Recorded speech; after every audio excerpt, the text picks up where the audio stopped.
মৌসুমী বায়ু বাংলাদেশের ওপর মোটামুটি সক্রিয় এবং উত্তর বঙ্গোপসাগরে মাঝারি অবস্থায় রয়েছে বলে জানিয়েছে আবহাওয়া অধিদপ্তর।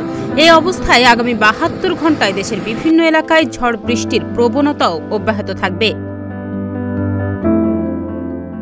এরই মধ্যে আবার দেশের অভ্যন্তরীণ নদীবন্দরগুলোর জন্য দেয়া এক সতর্কবার্তায় বলা হয়েছে, বিভিন্ন এলাকায় দুপুরের মধ্যে ৬০ কিলোমিটার বেগে ঝড় বয়ে যেতে পারে।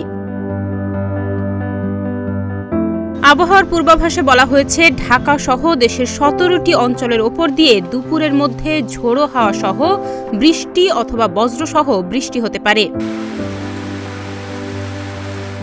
বৃহস্পতিবার দুপুর ১টা পর্যন্ত দেশের অভ্যন্তরীণ নদীবন্দরগুলোর জন্য দেয়া আবহাওয়ার পূর্বাভাসে এ তথ্য জানানো হয়।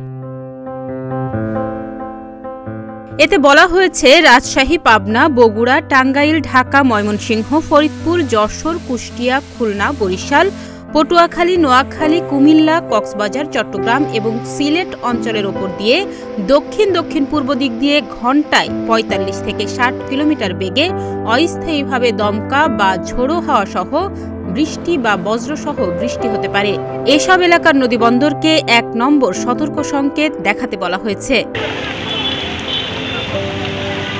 এদিকে বৃহস্পতিবারের আবহাওয়ার বিষয়ে বলা হয়েছে, রংপুর, রাজশাহী, ঢাকা, ময়মনসিংহ, খুলনা, বরিশাল, চট্টগ্রাম ও সিলেট বিভাগের অধিকাংশ জায়গায় অস্থায়ীভাবে দমকা হাওয়া সহ হালকা থেকে মাঝারি ধরনের বৃষ্টি বা বজ্রসহ বৃষ্টি হতে পারে। সেই সঙ্গে দেশের কোথাও কোথাও মাঝারি ধরনের ভারী থেকে অতি ভারী বর্ষণও হতে পারে।